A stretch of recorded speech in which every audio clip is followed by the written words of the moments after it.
Hamas's, massacre was justified is shockingly and terrifyingly high.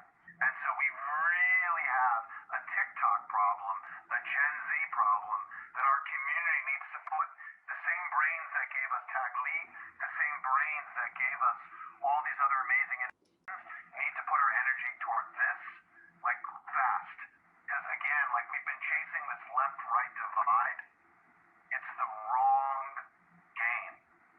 The real game is the next generation, and the Hamas and their accomplices, the useful idiots in the West, are falling in line in ways that are terrifying. Lastly, I'll just say, we saw a dramatic change in the language of the activists here in America on October the 8th.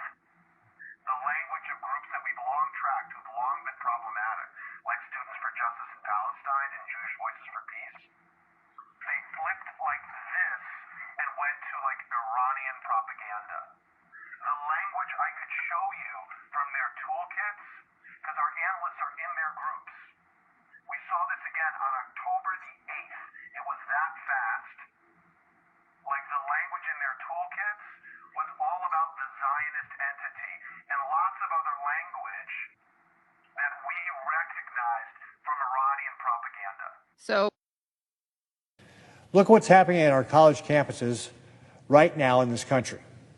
Pro-Hamas activists are taking over public spaces and making it impossible for campuses to operate. Jewish students are being told to leave campus because their universities can't guarantee their safety.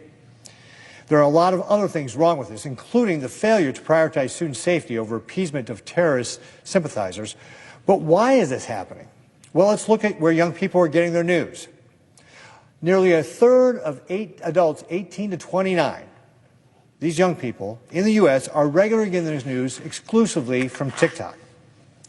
Pro-Palestinian and pro-Hamas hashtags are generating 50 times the views on TikTok right now, despite the fact that polling shows Americans overwhelmingly support Israel over Hamas. These videos have more reach than the top 10 U.S. news websites combined. This is not coincidence.